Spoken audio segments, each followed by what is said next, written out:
The morning sun painted Belfast cobblestone streets in golden hues as shopkeepers unlocked their doors and the city stirred to life.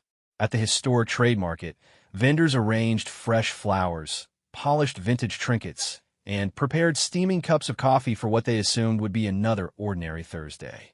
None of them knew they were about to become part of royal history.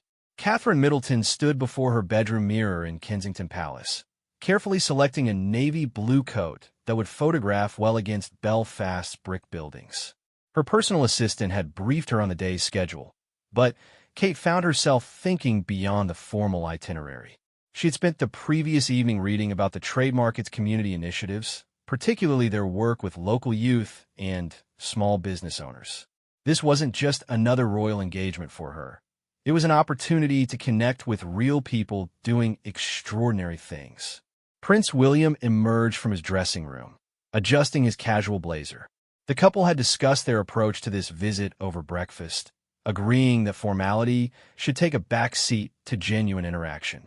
Their protection officers had already departed for Belfast to coordinate security, but William and Kate wanted this visit to feel as natural as possible. "Ready to serve some pints?" William asked with a grin, knowing that their itinerary included time at the market's popular pub area. Kate laughed, remembering her university days when she had worked part-time at a local cafe. "I think I can manage that. The question is whether you remember how to pull a proper pint." Their helicopter lifted off from London as the Belfast community prepared for something unprecedented. The Trademarket, normally bustling with locals hunting for unique finds and fresh produce, was about to host members of the British royal family in the most informal setting imaginable. Mary O'Sullivan had owned her flower stall at the Trademarket for 15 years. As she arranged daffodils and roses that morning, her hands trembled slightly. She had received word that the royal couple might stop by her booth, and, despite her usual confidence with customers, the thought of speaking to future monarchs left her nervous. "They're just people," Mary, her neighbor vendor, James McCarty, called out as he stacked vintage books on his table. James had served in the British Army years earlier and maintained a pragmatic view of hierarchy. "Prince William seems like a decent fellow from what I've seen on the news." At the Market's Corner pub, Belfast Brewhouse, manager Tommy Sullivan double-checked his beer taps and wiped down the bar for the third time. His establishment had become a community hub where locals gathered to share stories, celebrate milestones, and support each other through difficult times. The pub's walls displayed photographs of customers, local sports teams, and community events, a visual timeline of Belfast's resilient spirit. Tommy's golden retriever, Buster, lay contentedly near the bar's entrance, greeting customers with enthusiastic tail wags. The dog had become something of a market mascot, beloved by regulars and newcomers alike. Today, Buster seemed to sense the unusual energy in the air. His ears perked up as unfamiliar voices discussed security protocols and scheduling. The royal helicopter touched down at a secure location outside Belfast, where a modest motorcade waited. Unlike the elaborate processions typically associated with royal visits, today's transportation consisted of just 2 vehicles, a clear signal that this engagement would prioritize accessibility over ceremony. As they drove through Belfast's neighborhoods, Kate observed the city's remarkable transformation. The walls that once divided communities now displayed vibrant murals celebrating peace and unity. Children played in parks where their parents had once feared to walk. The journey to the Trademarket took them past examples of Belfast's Renaissance. New businesses, renovated buildings, and public spaces that reflected a community determined to write a better future. "It's remarkable how much has changed," Kate observed, watching teenagers laugh together outside a coffee shop, their easy friendship bridging divides that had once seemed insurmountable. William nodded, remembering his previous visits to Northern Ireland and the gradual shift he had witnessed over the years. "The people here have done something extraordinary. They've chosen hope over hatred, partnership over partition." At the Trademarket, word of the royal arrival had spread despite efforts to keep the visit low-key. Vendors continued their usual routines, but excitement buzzed through conversations. Local media representatives positioned themselves discreetly, understanding that this story would resonate far beyond Belfast. Sarah Mitchell, a young entrepreneur who had opened an artisanal soap booth just 6 months earlier, nervously rearranged her products. She had started her business after losing her corporate job during the pandemic, turning a hobby into a livelihood that supported her family. The thought of potentially meeting the royal couple filled her with equal parts terror and excitement. What do you even say to a princess? She wondered aloud to her friend and fellow vendor, David Chun, who sold handcrafted jewelry at the adjacent booth. David, whose family had immigrated from Hong Kong decades earlier, smiled reassuringly. You talk about what you're passionate about. Your soaps are beautiful, and your story is inspiring. That's what matters. The market's therapy dogs were present as usual, part of a weekly program that brought comfort animals to interact with visitors. These gentle creatures had become integral to the market's welcoming atmosphere, providing stress relief and joy to everyone they met. Today, the dogs seemed particularly alert, as if they sensed that something special was about to unfold.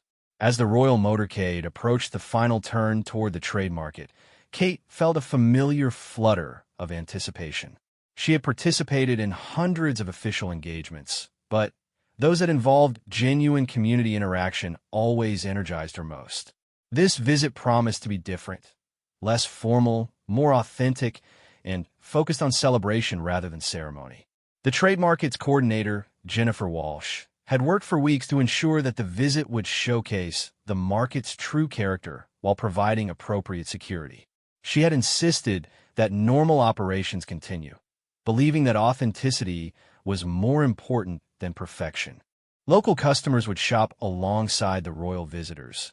Vendors would conduct business as usual, and the market's famous therapy dogs would be free to interact with everyone. We're not putting on a show, Jennifer had explained to her team. We're sharing our community as it really is, warm, welcoming, and real. The motorcade pulled up to the market's entrance as vendors made final preparations, and customers began to gather with respectful curiosity. The moment had arrived for an extraordinary day that would demonstrate how genuine human connection transcends titles, protocols, and social barriers. Prince William stepped out first, immediately struck by the market's vibrant energy and authentic atmosphere. The sounds of normal life, conversations, laughter, clinking glasses from the pub area created a soundtrack that felt wonderfully ordinary despite the extraordinary circumstances. Kate emerged from the vehicle with a genuine smile, her eyes immediately drawn to the colorful vendor stalls and the welcoming faces of people who had paused their daily routines to witness this historic moment. She could see children peeking out from behind their parents, elderly customers continuing their shopping with determined normalcy, and vendors standing proudly behind displays that represented their life's work. As they approached the market's main entrance, a golden retriever bounded toward them with the kind of enthusiasm that transcends species and social status. Buster, the market's beloved mascot, had decided that these new visitors deserved the same warm welcome he provided to everyone else. "Well, hello there," Williams said, immediately dropping to one knee to greet the excited dog. His natural ease with animals was evident as Buster responded with delighted tail wags and gentle pawing. Kate laughed at the scene, understanding that this moment perfectly captured what made their visit special. Here was the future king of England, crouched on the ground of a Belfast market, completely focused on making friends with a dog who cared nothing about royal protocols or formal introductions. The crowd that had gathered watched with appreciation as the royal couple's first official act was simply being kind to an animal. It set a tone of approachability that would define everything that followed, proving that sometimes the most profound statements are made through the simplest gestures. Jennifer Walsh approached with a smile, ready to begin what promised to be an unforgettable day of genuine human connection in the heart of Belfast's thriving community market. The stage was set for a royal visit unlike any other, where titles would matter less than kindness, and where the true measure of success would be counted in smiles, laughter, and authentic moments of joy. As they prepared to enter the market proper, both William and Kate felt the same sense of anticipation that accompanies the best kind of human interaction. The knowledge that something meaningful was about to unfold, shaped not by scripts or schedules, but by the genuine warmth that emerges when people simply choose to see the best in each other. The Belfast Trademarket, with its combination of commerce and community, entrepreneurship, and heart, provided the perfect setting for a day that would remind everyone present that the most valuable things in life cannot be bought, sold, or inherited. They can only be shared, one genuine moment at a time. The authentic sounds of commerce and conversation created a living symphony of community life.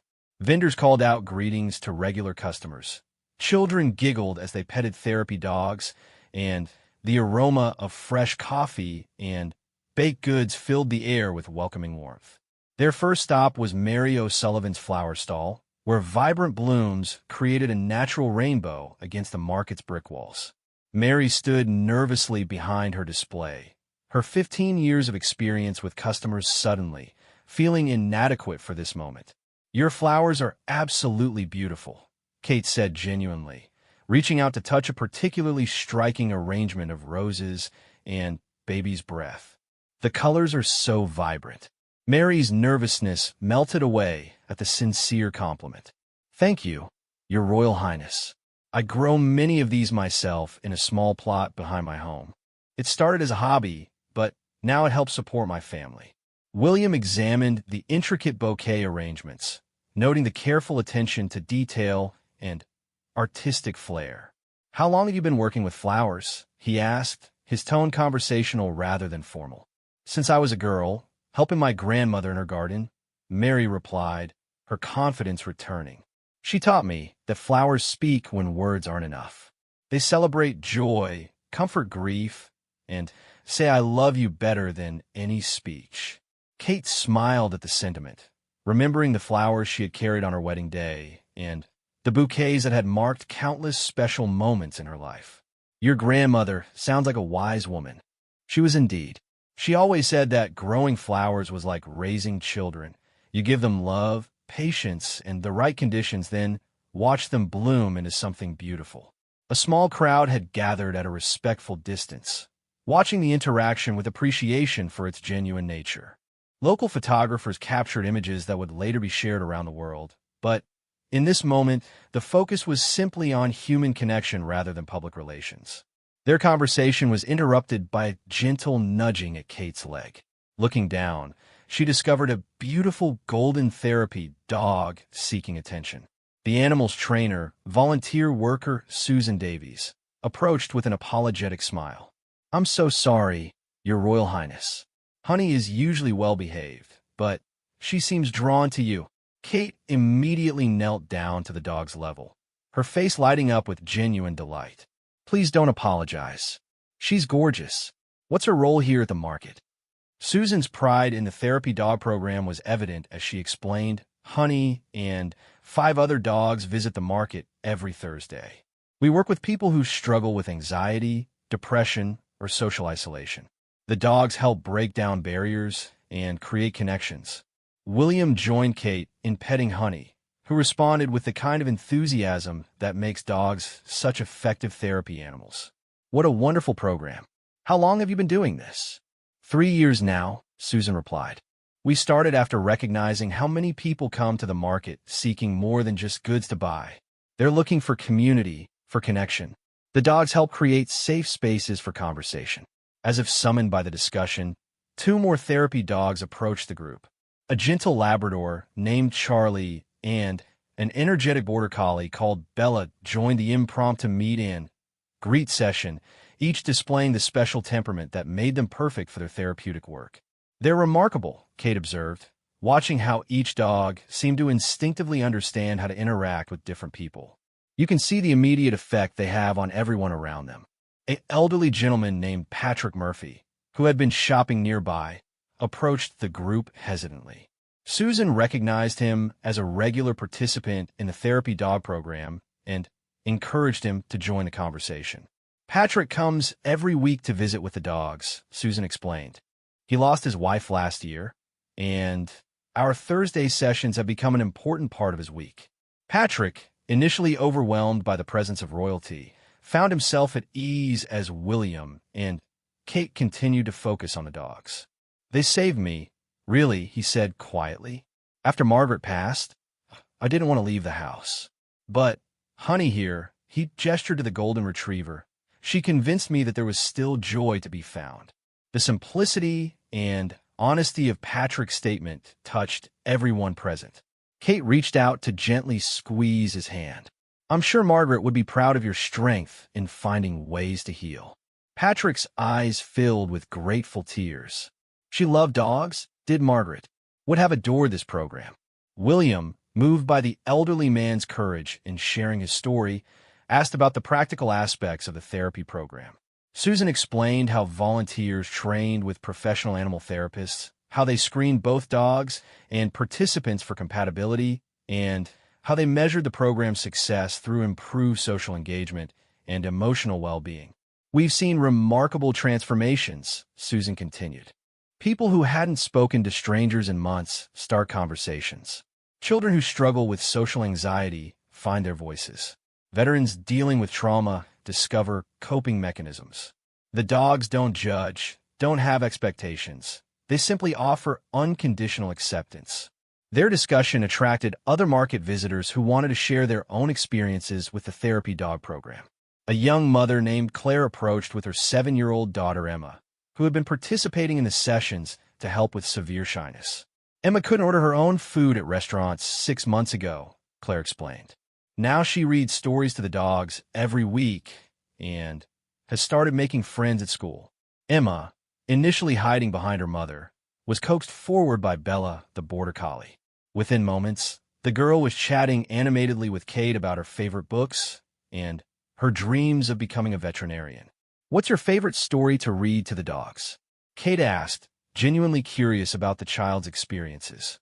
I like fairy tales, Emma replied, her initial shyness completely forgotten. The dogs are very good listeners. They never interrupt or laugh if I make mistakes. William watched the interaction with fascination, understanding how these simple programs could have profound impacts on individual lives. Do you have a favorite dog to read to? Emma considered the question seriously before pointing to Charlie the Labrador. Charlie likes adventure stories best. I can tell because his tail wags faster during the exciting parts. The group laughed at the child's logic, but Susan confirmed that participants often develop special relationships with particular dogs, creating bonds that enhance the therapeutic benefits. As they continued through the market, word of the royal couple's genuine engagement with the therapy dog program spread among vendors and customers. People began sharing their own stories about overcoming challenges, building communities, and finding unexpected sources of hope and healing. At David Chen's jewelry booth, they discovered another dimension of the market's community spirit. David had started his business after being laid off from a corporate job, using his grandfather's traditional metalworking techniques to create contemporary designs. Each piece tells a story, David explained, showing Kate a delicate necklace inspired by Belfast's architectural heritage. This one celebrates the city's industrial past while looking toward its creative future. William examined the craftsmanship, noting the attention to detail and artistic vision. How did you learn these techniques? My grandfather taught me when I was young, but I never thought of it as more than a hobby until necessity forced creativity, David replied. Losing my job felt like the end of the world, but it opened doors I never knew existed. David's story resonated with many market vendors who had found entrepreneurship through unexpected circumstances. The market had become a launching pad for second careers, creative dreams, and economic independence for people who might otherwise have struggled to find opportunities. Sarah Mitchell from the artisanal soap booth joined the conversation, sharing her own journey from corporate worker to small business owner. The market community has been like family, she explained. We support each other, share customers, celebrate successes together. Kate was impressed by the collaborative spirit rather than competitive atmosphere. That's unusual in business environments. We learned that rising together is better than struggling alone, Sarah replied. When Mary's flower business thrives, customers stay longer and discover my soaps. When David's jewelry gets attention, people explore the whole market. Success here is collective. Their conversation was interrupted by excited barking from the pub area of the market. Tommy Sullivan appeared with a broad smile and Buster at his side, ready to show the royal couple the community gathering space that had become the market's social heart. "Ready for that pint I promised?" Tommy called out cheerfully. Buster's been practicing his hosting skills all morning. As they walked toward the Belfast brew house corner of the market, Kate noticed how naturally the vendors had returned to serving their regular customers while maintaining awareness of the royal presence. Children continued to play with therapy dogs, elderly couples examined antique books, and young professionals grabbed quick lunches between meetings. The authenticity of the scene struck her powerfully. This wasn't a performance arranged for royal consumption. It was genuine community life that continued regardless of who was watching. The therapy dogs still provided comfort, vendors still made sales, and people still connected over shared interests and mutual support. "This is what makes Belfast special," Jennifer Walsh observed as they approached the pub area. "People here understand that community isn't just about geography. It's about choosing to care for each other one interaction at a time." William nodded, recognizing that they were witnessing something rare and valuable, a place where commerce and compassion coexisted naturally, where individual success supported collective well-being, and where simple acts of kindness created ripple effects that strengthened the entire community. As they entered the pub area, the sounds of conversation and laughter grew louder, promising more opportunities for genuine connection and unexpected moments of joy. Buster led the way with tail-wagging enthusiasm, serving as the perfect ambassador for a community that measured success not in profits alone, but in the quality of human relationships that flourished within its welcoming embrace. The Belfast Brew House occupied a cozy corner of the market, its warm lighting and rustic decor creating an atmosphere that invited lingering conversations and shared laughter.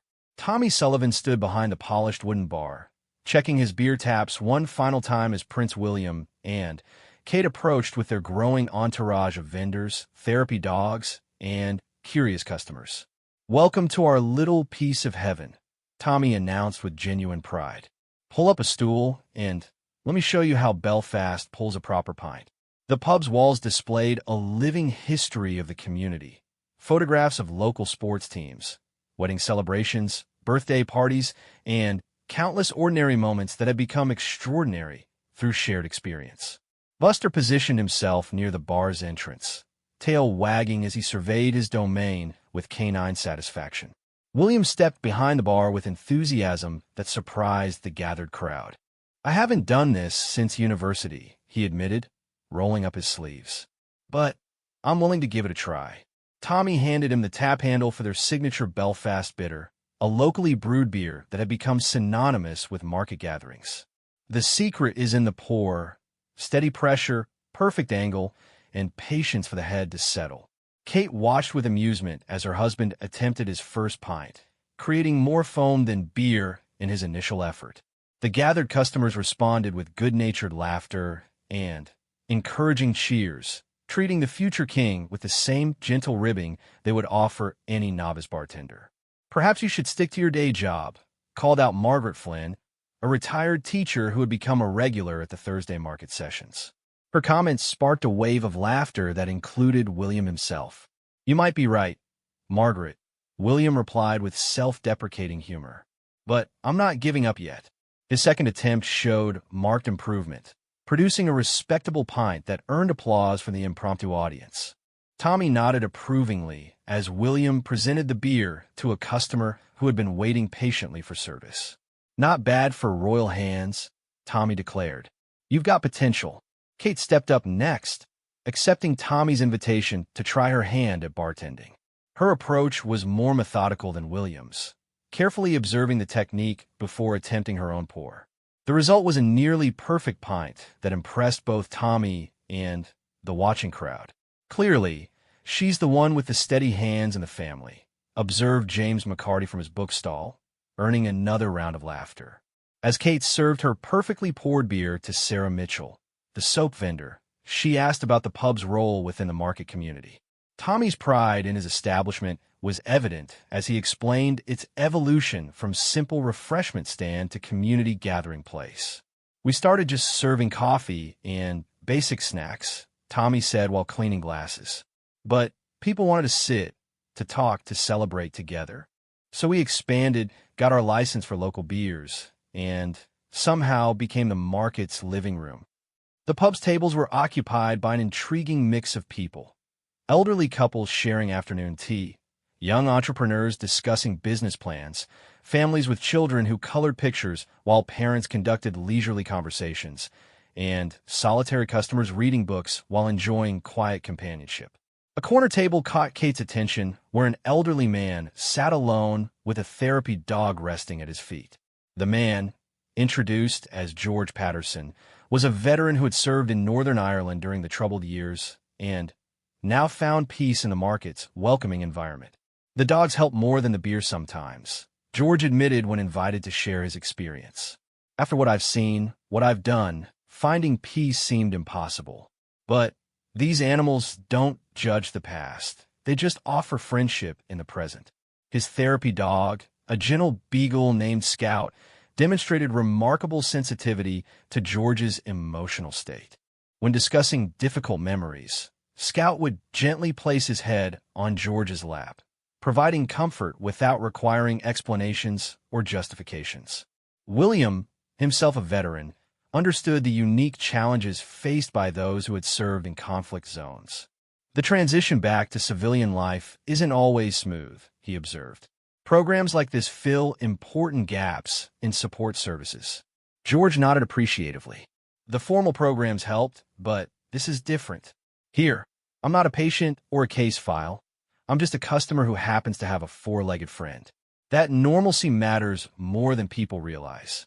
Their conversation attracted other veterans in the market, creating an impromptu support circle around the pub tables. Tommy served drinks while facilitating introductions, demonstrating the skill that had made his establishment a natural gathering place for people seeking connection. Kate noticed a young mother struggling to manage 3 small children while trying to enjoy a quiet cup of coffee. Without hesitation, she approached the table and offered assistance, engaging the children in conversation while their mother took a few moments to relax. "Are you really a princess?" asked 5-year-old Lucy, her eyes wide with curiosity and wonder. Kate smiled warmly. "I am, but more importantly, I'm a mother just like yours. What's your favorite thing about coming to the market?" Lucy considered the question seriously before pointing to Charlie the therapy dog, who was visiting tables throughout the pub area. "I like reading to Charlie. He listens to all my stories, even when I make up words I don't know." The child's honesty charmed everyone within hearing, but it also highlighted the therapy dog program's impact on literacy development. Susan Davies explained how children who struggled with reading in traditional settings often flourished when reading to non-judgmental canine audiences. "The dogs provide safe spaces for practice," Susan elaborated. "Children don't worry about making mistakes or being corrected. They simply enjoy sharing stories, which builds confidence and reading skills naturally." Emma, the shy girl they had met earlier, appeared at Kate's side with a book in hand. "Would you like to hear me read to Bella?" she asked, her earlier nervousness replaced by genuine enthusiasm. Kate accepted the invitation eagerly, settling on the floor beside Bella the border collie, while Emma opened her favorite fairy tale collection.